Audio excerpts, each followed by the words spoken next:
Est-ce que ce n'est pas un échec de l'Union africaine qui a fait des médiations à répétition et qui pour l'instant n'aboutit pas au départ de Laurent Gbagbo? Est-ce que vous ne faites pas ce constat? Je ne pense pas que ce soit un échec de l'Union africaine. Si échec il y a, c'est l'échec de l'ensemble de la communauté internationale. Je crois que tout le monde y a été. Tout le monde était au chevet de la Côte d'Ivoire. Vous vous rendez compte de l'argent, l'énergie, le temps qui ont été dépensés pour régler le problème de Côte d'Ivoire. Donc c'est tout le monde qui a échoué.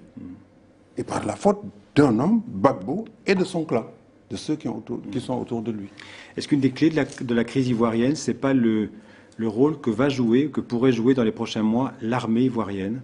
Tant qu'elle reste fidèle au chef, il restera au pouvoir. Cette armée m'a beaucoup déçu, parce que j'ai toujours considéré, enfin, il est vrai que je suis sénégalais, je connais une armée républicaine, patriotique, compétente, qui respecte l'état de droit, qui obéit au chef légitime, élu par le suffrage universel. J'avais espéré de l'armée ivoirienne la même attitude. Et je suis déçu de constater que cette armée, malheureusement, n'obéit pas au chef légitime de la Côte d'Ivoire. J'avais espéré, je dois dire, hein, je l'ai fortement espéré, que l'armée se rangerait du côté de la légitimité. Vous avez évoqué tout à l'heure une option militaire pour chasser Laurent Gbagbo du pouvoir. Vous y croyez vraiment? Je ne suis pas le diseur. Moi, je répète toujours que la francophonie est une organisation de normes, de valeurs, de procédures, de sanctions politiques. Pas, comme disait Staline au pape, le pape combien de divisions, la francophonie combien de divisions, pas de divisions. Mais je constate simplement que dans le cas de la Côte d'Ivoire, comme dans le cas de la Libye d'ailleurs, il faut quand même que la communauté internationale soit un peu plus dynamique et rapide. Oui, mais qui a les moyens? Quels sont les pays qui auraient les moyens d'intervenir en Côte d'Ivoire? Écoutez, nous nous sommes beaucoup battus, nous en francophonie avec d'autres, sur le principe de la responsabilité de protéger. La responsabilité de protéger, cela veut dire quoi? Tout gouvernement a le devoir de protéger sa population.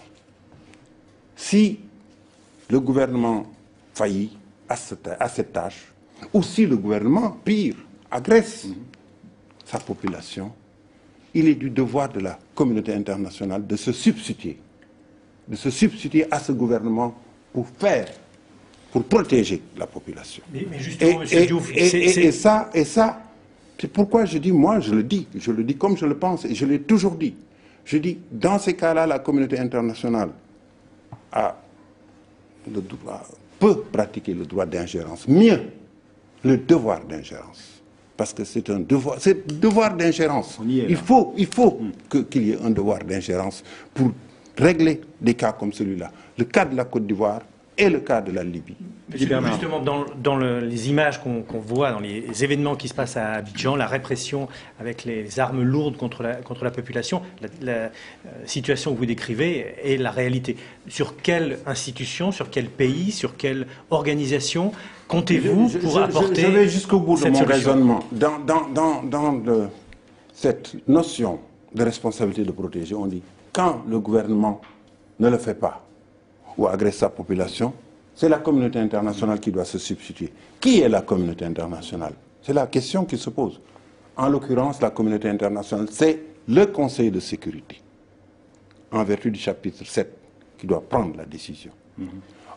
Malheureusement, nous devons constater une certaine impuissance du Conseil de sécurité. Regardez dans les événements de Libye. On parle de la zone d'exclusion aérienne. Mais c'est évident qu'il faut faire cela. Mais pardon, excusez-moi, pour rester sur la Côte d'Ivoire, vous souhaitez que l'ONUCI intervienne à Abidjan? Je demande que le Conseil de sécurité prenne ses responsabilités. Et il ne faut pas qu'on puisse nous dire la Russie met son veto ou la Chine met son veto. Le reste, ce n'est pas de ma responsabilité. Moi, je demande que le Conseil de sécurité prenne ses responsabilités pour que force reste à la légalité internationale et à la loi nationale qui a élu M. Ouattara.